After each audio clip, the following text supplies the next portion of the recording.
우리는 매일 충돌을 경험합니다. 부부 간의 감정 충돌, 부모 자식들 간의 의견 충돌, 자동차 간의 접촉 충돌, 회사에서 회의 중에 아이디어 충돌 등등입니다. 충돌은 대개 유쾌하지 못하며 부정적이고 파괴적인 결과를 낳는 것들입니다. 하지만 아름답고 멋지고 위대한 충돌이 있는데 말씀과의 충돌입니다.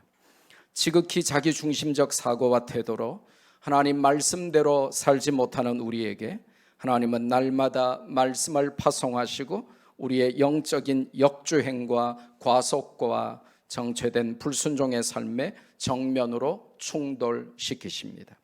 이것은 값진 충돌이며 생산적인 충돌입니다. 오늘도 우리는 하나님 말씀에 정면 충돌할 것입니다. 말씀을 피하거나 비껴가려고 하지 마십시오. 하나님 말씀에 정면 충돌해야 회복되고 살아납니다. 그래야 변하고 성장합니다. 우리가 지금까지 우리의 삶이 요 모양 요 꼴밖에 안 되는 것은 하나님이 파송하셔서 그 역할을 감당하려고 달려오는 그 말씀에 정면 충돌하기를 두려워하고 그 말씀을 요 모양 저 모양으로 자꾸 비껴 맞으려고 하기 때문입니다. 이 시간에 우리는 시편 145편과 정면 충돌을 할 것입니다. 오늘 말씀은 다윗의 찬송시이며 하나님의 통치를 노래한 시입니다. 이 말씀의 부딪힘으로 말미암아 우리가 하나님의 통치를 알고 감사하고 누리며 선포하는 자들이 되기를 주 예수 그리스도의 이름으로 축복합니다. 오늘 시편 145편이 알려주는 첫 번째 중요한 메시지는 우리의 참된 왕이 누구신가 하는 것입니다.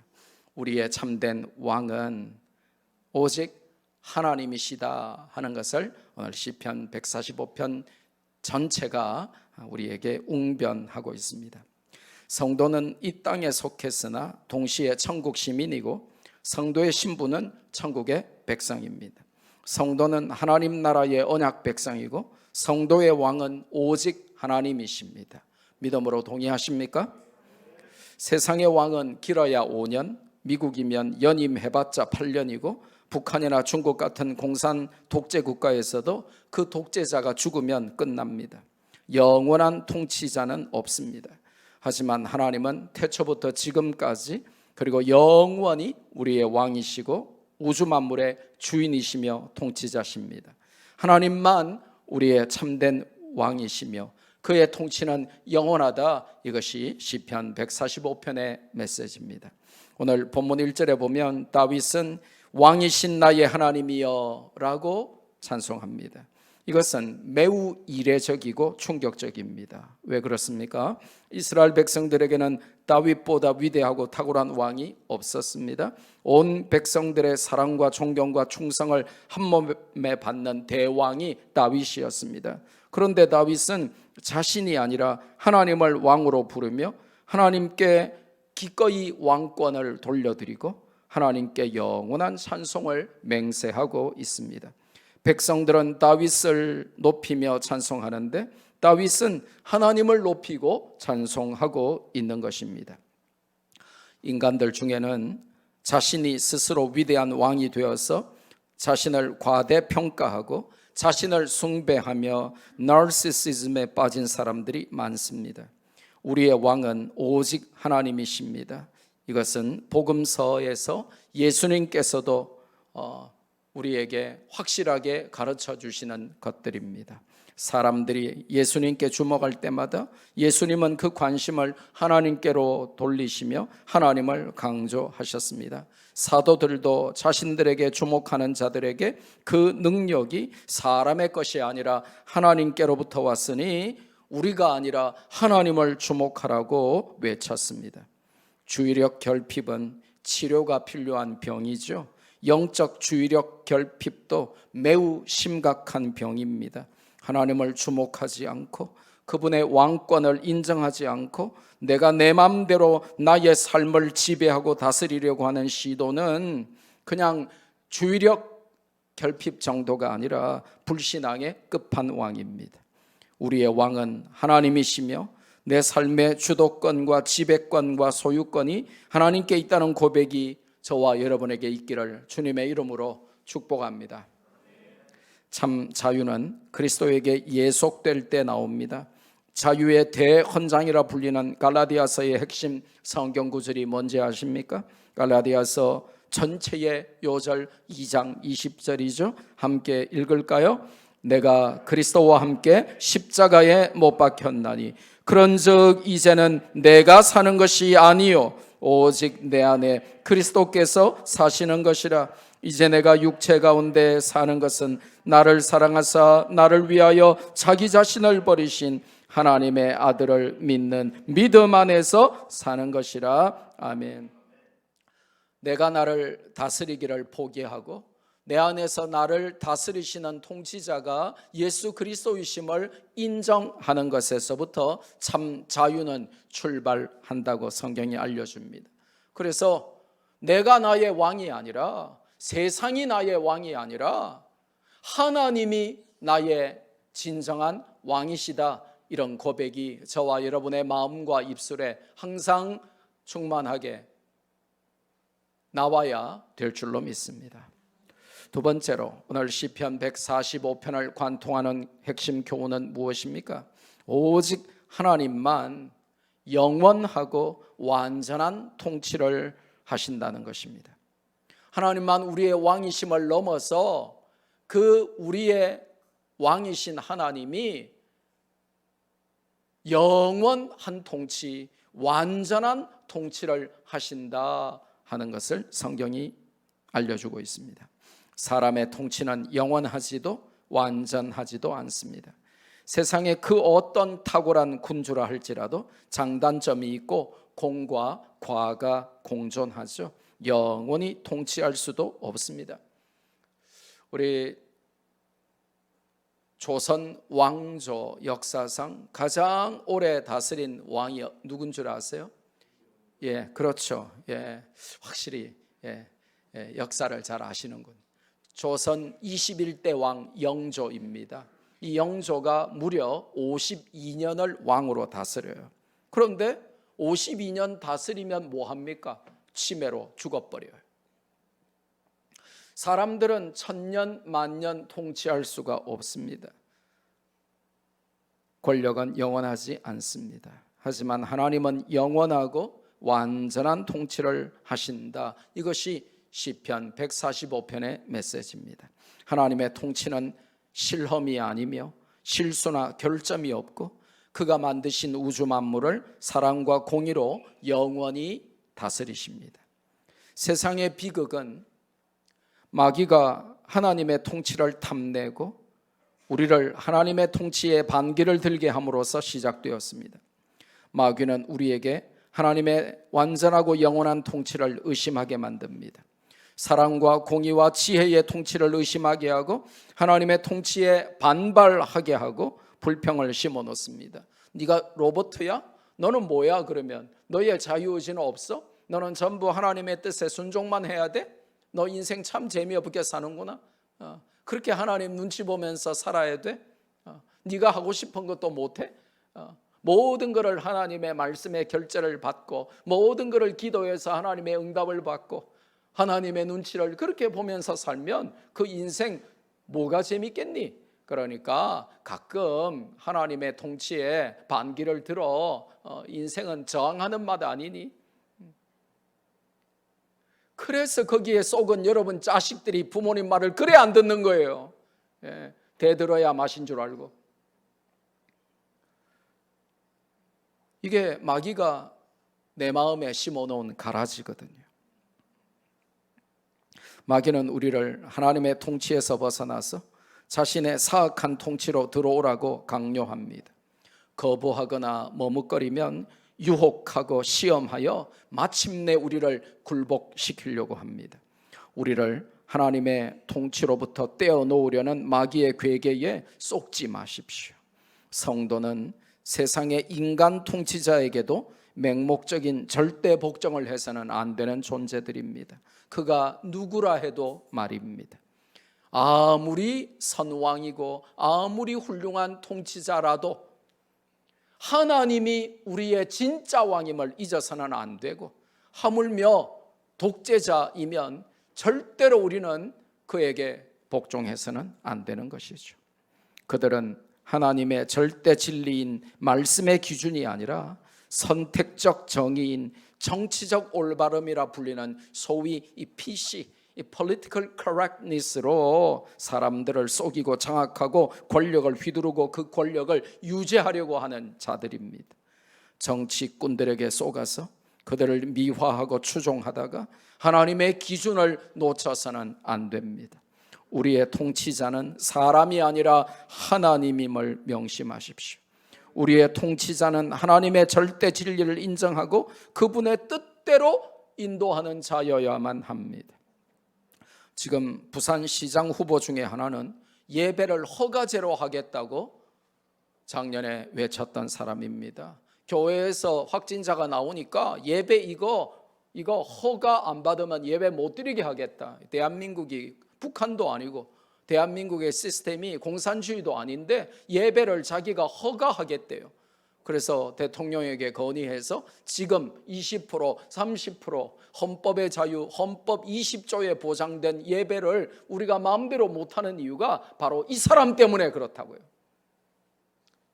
그런데 공산주의를 추종하고 예배의 자유를 이렇게 제한하고 기독교를 없애려고 해도 좋다고 찍어준다고요. 성도들이 아무 생각이 없는 거죠. 하나님을 대적하는 지도자인데도 그걸 모르는 거죠. 그런 사람들이 당선되면 교회 예배는 이제 점점 제한받고 독감만 돌아도 예배 10%, 20% 제한할 겁니다. 무슨 부산에 무슨 다리가 부러지거나 큰 화재만 나도 그날이 주일이면 예배 못 오게 할 것입니다. 예배를 마음대로 자기 마음대로 허가하려고 달려들 것입니다. 기독교는 점점 내리막길로 쇠락의 길을 걸어가겠죠. 이런 자들이 하나님을 대적하고 우리를 하나님의 통치와 왕권으로부터 떼어놓으려고 합니다. 얼마나 사악합니까? 어떤 지도자가 당선되어도 사람은 완전하거나 영원하지 않고 언제나 어떤 지도자라도 오류와 실수의 가능성이 많은 연약한 자들임을 잊어서는 안 됩니다. 여러분이 원하고 우리가 원하는 지도자가 당선되어도 그 지도자라도 완전하지 않고 완전한 지도자, 영원한 지도자는 하나님밖에 없음을 우리는 잊어서는 안 되는 것입니다. 영원하고 완전한 통치는 오직 왕이신 하나님께만 기대할 수 있는 것입니다. 성경은 그거를 우리에게 알려줍니다. 그래서 정치는 최악을 피하고 차악을 선택하는 거라고 그렇게 하죠. 완전한 사람은 없는 것입니다. 세 번째로 오늘 시편 145편을 통하여 하나님이 우리에게 주시는 메시지는 무엇입니까? 하나님의 완전한 그 통치, 영원한 그 통치를 사모하라 하는 것입니다. 그래서 우리는 완전하고 영원한 하나님의 통치를 다윗처럼 갈망하며 사모해야 된다 하는 것이죠. 그분의 통치가 내 삶의 전 영역에서 해처럼 빛나고 실현되도록 우리는 개인과 가정과 직장과 사회와 국가와 세계에 임하실 하나님의 통치를 두 손 들어 환영하고 거기에 순복해야 한다. 이것이 오늘의 메시지입니다. 우리는 가끔 하나님 이것 말고요, 요거는 제가 결정할게요. 요거는 간섭하지 마시고 요거는 제가 결정하고 다른 거는 좀 하나님 알아서 하시는데 요거는 제가 양보를 못 하겠거든요. 그러니까 요거는 제가 결정할게요. 이러면서 살아갑니다. 내 인생의 가장 중요한 고비마다 그리고 내가 내리는 중요한 결정들마다 그 결정적인 순간에 하나님의 통치 앞에 굴복하지 않고 하나님의 통치로 이것들을 하나님이 해주세요라고 하지 않고 내가 하려고 하는 유혹과 그 교만 앞에 우리는 늘 굴복하며 삽니다. 이것이 언약 백성으로서 얼마나 부끄러운지 알아야 합니다. 하나님의 완전한 통치를 사모하는 것, 이것이 언약 백성으로서 하나님의 자녀들이 가져야 할 자세입니다. 참된 자유는 아이러니하게도 하나님께 순종하면서 옵니다. 그분의 통치 아래 들어갈 때 완전한 자유를 누리게 된다. 이것이 성경의 일관된 가르침입니다. 하나님의 통치를 사모한다는 것은 구체적으로 그분의 다스리심에 순종하는 것에서 나옵니다. 하루에 단 10분이라도 전화로 1시간 수다 떠는 것 10분만 줄여서라도, 휴대폰 보느라 허비하는 킬링타임에 10분을 줄여서라도 말씀을 묵상하고 기도하며 하나님과 소통하고 복음을 전하며 하나님의 나라를 전파할 때 하나님의 통치가 내 삶 가운데 증거되고 증명되고 확정되는 것입니다. 내 안에서 나를 통치하시는 하나님의 임재와 역사가 내 말과 내 삶 가운데 증명되도록 기도하고 그렇게 소원하며 살아야 언약 백성입니다. 하나님의 통치를 사모하지 않거나 거기에 순종하지 않으면 어떻게 됩니까? 어떻게 되기는요, 예수님이 그토록 욕하고 저주하시고 싫어하셨던 21세기형 바리새인들이 되어서 영적 쿠데타를 일으키고 반역을 도모하게 되는 것이죠. 무늬만 성도고 유사 기독교인에 만족하고 마음은 하나님의 진리에서 멀어지겠죠. 내가 하나님을 통치하려고 하는 교만하고 오만한 자리에 서게 되겠죠. 하나님의 통치에 굴복하지도 않을 뿐더러 그의 통치에 영적 쿠데타를 일으켜서 내가 하나님을 컨트롤하고 내가 하나님을 다스리려고 하는 그런 마귀의 자리에 서게 되는 것입니다. 여러분은 마음의 왕좌를, 여러분의 throne of your heart, 마음의 이 보좌를 하나님께 내어 드렸습니까? 그분의 뜻에 순종하며 그분의 통치에 전적으로 동의하며 살고 계십니까? 아니면 순간순간 나의 자아가 하나님의 통치의 반기를 들고 그분의 뜻에 정면으로 충돌하는 삶의 연속이십니까? 작은 것 하나라도 하나님이 기뻐하실지 하나님께 여쭤보고 하나님께 순종하려고 몸부림치며 애를 쓰십니까? 늘 실패하고 늘 넘어져도 그렇다고 하나님의 통치에 계속해서 불순종하며 살려고 하지 않고, 내가 지금까지 불순종했지만, 내가 지금까지 넘어졌지만, 내가 지금까지 영적 쿠데타 인생을 살았지만 오늘 또 순종의 시도를 하면서 내 통치를 하나님께 위임하며 살고 계십니까? 일용할 양식보다 더 중요한 것이 무엇입니까? 하나님의 통치입니다. 그걸 배고플 때 밥을 기다리는 것보다, 배고플 때 양식을 사모함보다 하나님의 통치가 내 삶 가운데 이루어지도록 그거를 더 사모하라. 이것이 오늘 시편 145편의 메시지입니다. 네 번째로, 오늘 성경은 하나님의 통치에는 특징이 있다. 사람의 통치와 전혀 다른 특징이 하나님의 통치 가운데 있다라고 알려줍니다.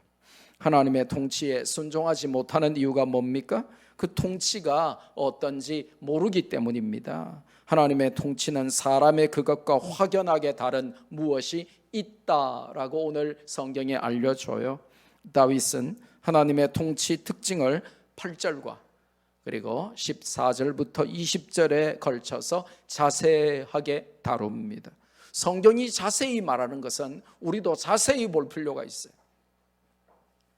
8절에 보니까 하나님의 통치 특성은 특별합니다. 세상의 독재자들과 너무나 다릅니다. 형제고 친척이고 측근이고 모조리 기분 나쁘고 빈정 상하면 처형시켜버리는 북한의 살인 독재자와는 너무나 다릅니다. 반대 세력은 쥐도 새도 모르게 없애버리는 중국이나 러시아의 독재자와 완전 다릅니다. 쿠데타 반대 데모하는 시민들을 무차별 총격과 체포 후에 고문으로 죽이는 미얀마의 군부 세력 지도자와도 전혀 다릅니다. 하나님의 통치는 사람의 통치와 어떻게 다릅니까? 시편 145편 8절에 보니까 여호와는 그분의 통치를 설명합니다. 같이 읽을까요? 여호와는 은혜로우시며 긍휼이 많으시며 노하기를 더디하시며 인자하심이 크시도다. 아멘. The Lord is gracious, compassionate, slow to anger and rich in love. 이 하나님의 통치가 가지는 특징은 사람 통치자와는 전혀 다른데 은혜로우시고 긍휼이 많으시다. Gracious and compassionate.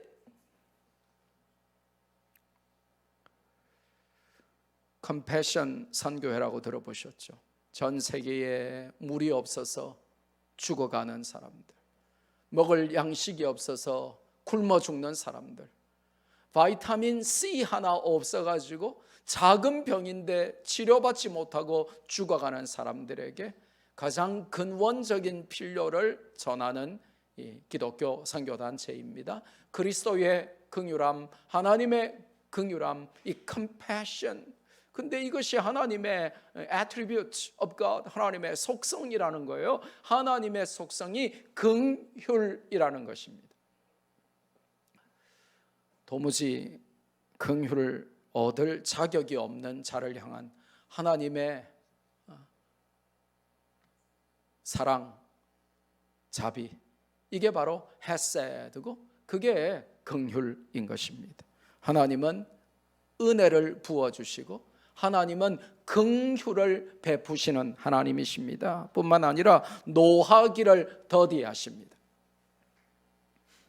우리는 얼마나 성격이 급한지 몰라요. 얼마나 빨리 화내는지 몰라요. 근데 그걸 낯선 자에게 하지 않죠. 내 가장 사랑한다고 고백한, 내 가장 사랑하는 내 배우자에게 그렇게 하고, 내 부모에게 그렇게 하고, 내 자식에게 그렇게 하고, 내 형제 자매에게 그렇게 하고, 가장 잘해줘야 할 대상에게 우리는 가장 빨리 화를 내는 존재들이 아닙니까? 그런데 우리 하나님은 어떻습니까? Slow to anger, 노하기를 더디하십니다. 그러니까 지금까지 우리가 살아있는 거예요. 은혜 시대, 신약 시대를 사는 거 여러분 감사하세요. 구약 시대 같으면 어떻게 됩니까? 하나님이 막 눈 뽑고, 여기 눈 아무도 없을 거예요. 여기 눈 남아 있을 사람 아무도 없을 거예요. 지금 우리가 구약 시대라면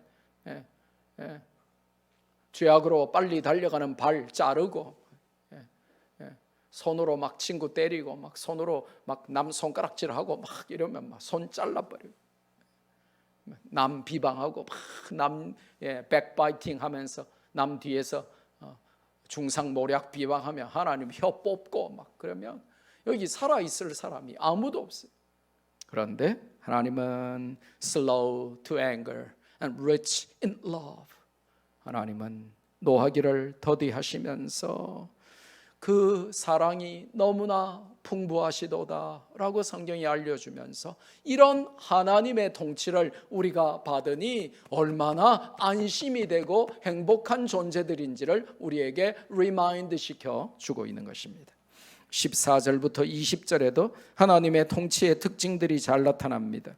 14절에 보면 넘어지는 자를 붙드시고 비굴한 자들을 일으키십니다.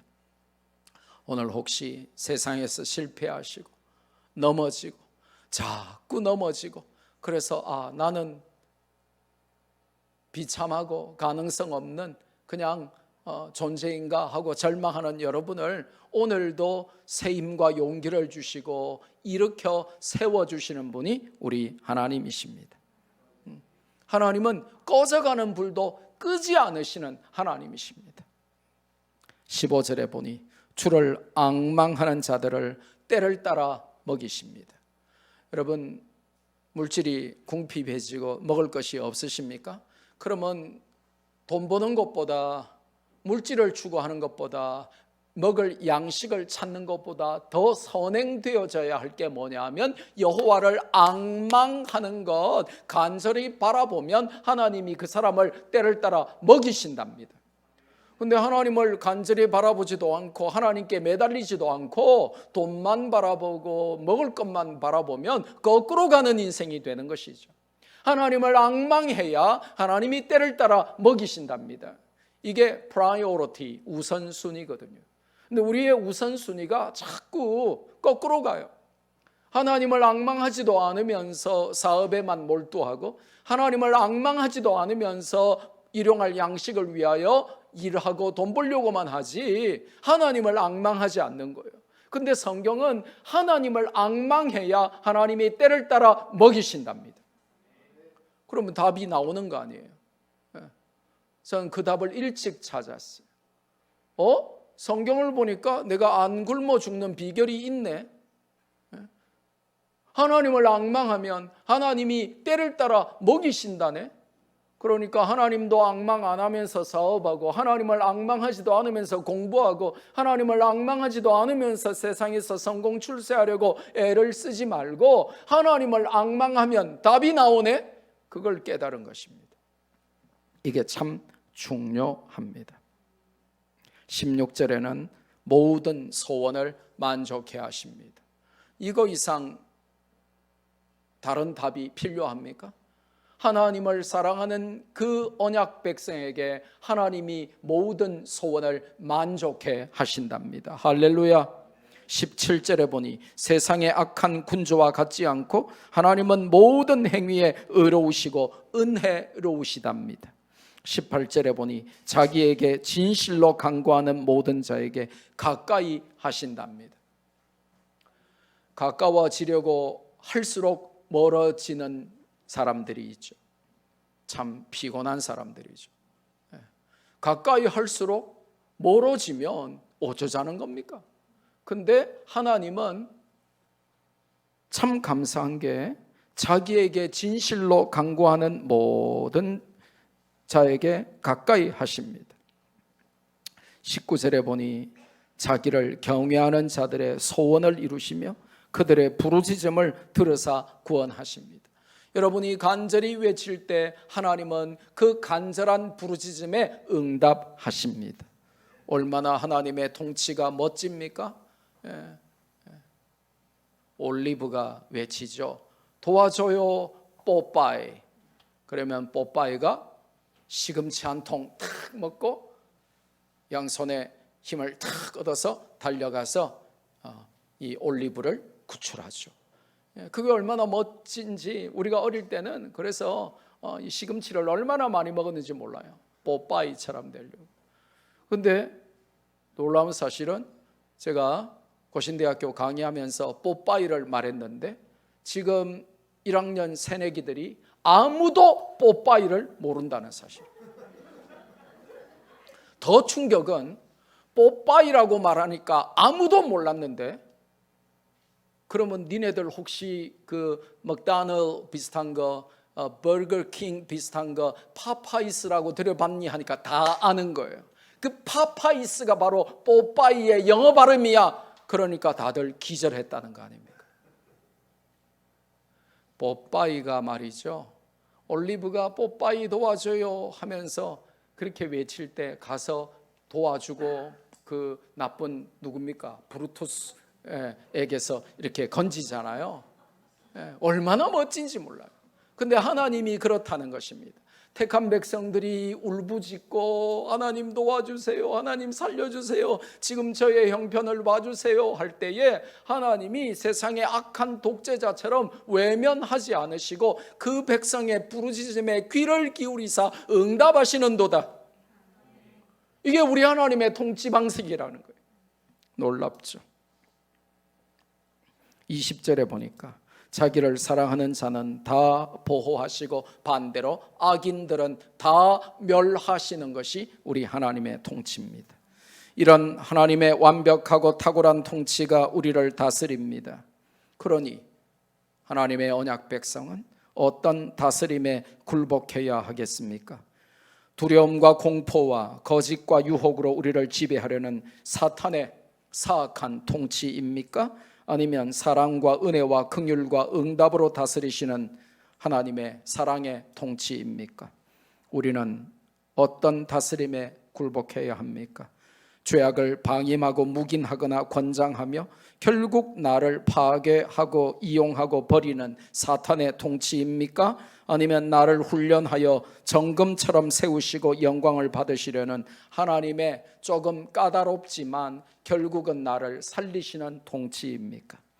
내 마음대로 살고 싶은 유혹을 주며 My way, my life니까 하나님은 No touch please를 외치게 하는 마귀의 통치입니까? 아니면 나를 쳐서 복종시키고 그리스도의 제자와 증인으로 살게 하시는 하나님의 조금 까다롭지만 힘들지만 결국은 나를 위한 통치입니까? 우리는 어떤 통치를 갈망합니까? 시편 145편은 이런 근원적인 질문을 우리에게 던집니다. 내 마음속 깊은 곳에서 내가 진정 갈망하는 통치는 혹시 마귀의 통치는 아닌가? 이거를 오늘 우리가 질문을 받고, 왜냐? 마귀의 통치가 아주 즐거워 보이거든요. 쉬워 보이거든요. 재밌어 보이거든요. 아주 짜릿해 보이거든요. 근데 하나님의 통치는 까다로워 보여요. 예. 굉장히 지키기 힘들게 보여요. 그리고 나를 막 압력을 주고 막 뭔가 누르는 것 같아 보여요. 그러니까 사람들은 전부 하나님께 쿠데타를 일으키고 마귀를 옹립하고 마귀의 통치에 굴복하고 마귀의 통치를 선호한다고요. 그게 세상입니다. 그런데 하나님의 언약 백성들은 세상 사람과 달라야 한다는 것이죠. 그 모르는 이유가 바로 하나님의 이 통치에 대해서 우리가 너무나 무지하고 지식이 없고 성경을 모르니까 이걸 하나님의 통치가 어떤 것인지 알지 못하고 또 그게 악순환으로 그 영적인 무지함 때문에 한 통치 앞에 순종하고 그걸 기뻐하지 못하는 것이죠. 마지막으로 오늘 시편 145편은 우리에게 그 하나님의 완전하고 영원한 통치, 그 통치를 선포하며 살라고 우리에게 도전합니다. 하나님의 통치가 어떤지를 아는 자들은 주저앉고 결단과 선택을 하죠. 누가 나를 다스릴 것인가 하는 것은 가장 근원적인 문제이기 때문에 그렇습니다. 이걸 시시하게 여기면 큰일 나는 것입니다. 우리 학생들 B가 영어로 뭐예요? 우리 학생들 B가 영어로 뭐죠? 예? B가 영어로 뭐예요? Rain. 근데 똑같은 발음인데 하나님의 통치도 Rain이에요. 발음이 똑같은데 스펠링이 달라요. R-E-I-G-N Rain인데 똑같은 Rain인데 하나는 B고 하나는 통치예요. 그러니까 이번 주에 여러분 카톡에 표제어로 보통 사람들은 모르거든. 그러니까 여러분 조금 유식하게 이렇게 R-E-I-G-N 탁 적어놔요. 아니면 앞에 God's reign 하나님의 통치 이렇게 적어놔요. 이거를 우리가 시편 145편을 통하여 우리가 한 주간 묵상하고 또 경험하고 누리고 만민에게 내가 하나님의 통치 아래에 있다, 너도 하나님께 굴복해 라고 하는 메시지를 선포하는 것입니다. 이게 참 중요한 것입니다. 오늘 기분 꿀꿀 뭐 이런 거 적지 마세요. 되십니까? 꿀꿀하게.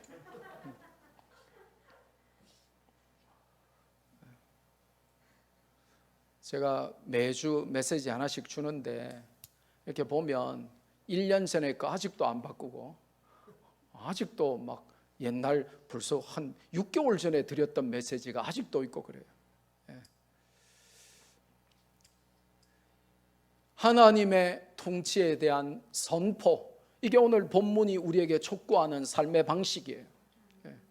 여러분 잘난 거 내세우지 말고 여러분이 돈 많은 거, 유식한 거, 여러분이 성공한 거, 출세한 거 그런 거 내세우지 말고 여러분 지금 기분이 어떤지 그런 거 올리지 말고 세상의 유행가 이런 거 자꾸 음악 올리지 말고 하나님의 통치가 여러분의 말과 삶을 통하여 그걸 모르는 자들에게 선포되도록 살아라. 이게 시편 145편이에요. 너도 하나님의 통치를 인정할 뿐만 아니라 열방과 세계가 하나님의 통치 아래에 들어가도록 그 통치를 자꾸 선포해라. 이게 성경의 메시지입니다. 왜 그러냐? 누가 나를 다스리냐? 이거는 굉장히 중요한 본질적이고 근원적인 문제이기 때문에 그렇습니다. 나의 통치자는 연약하고 이기적이며 타락하기 쉬운 나 자신도 아니고, 아멘. 변하고 덧없고 헛된 세상의 성공 출세라는 목표도 아니고, 아멘. 나를 조종하여 하나님을 배신하고 대적하려는 사탄은 더더욱 아닙니다.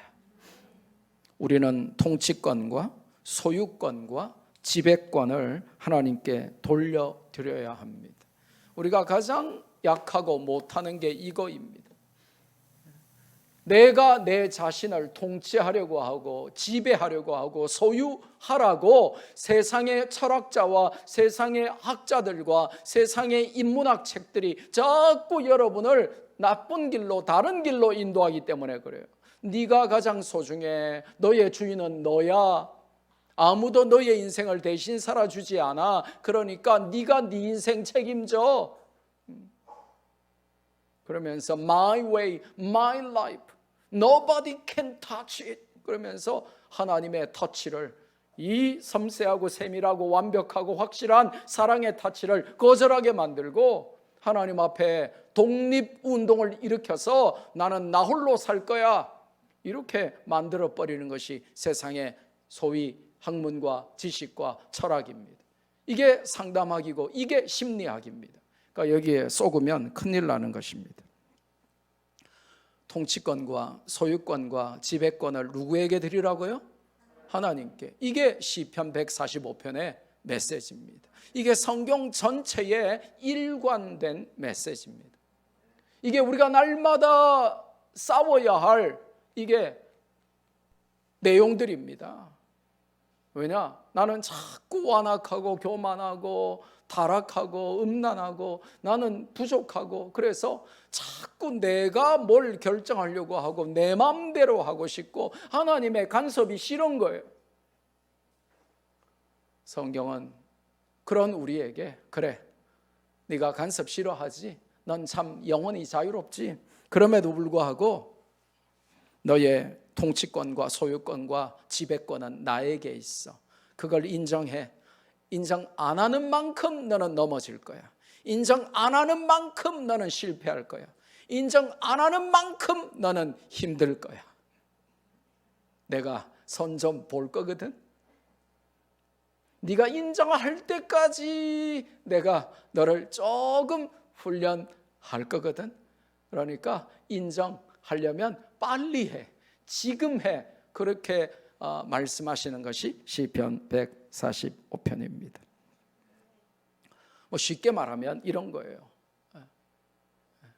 예수 우리 왕이여, 예수 나의 왕이여 라고 날마다 하나님께 거룩한 무릎을 꿇고 영적인 항복을 하고 날마다 우리 입에서 내가 나의 왕이다, 나는 하나님께로부터 자유하고 독립했다라고 외치지 말고 하나님이 우리 왕이십니다, 예수님이 나의 왕입니다 라고 날마다 외쳐라고 성경이 가르치는 것입니다.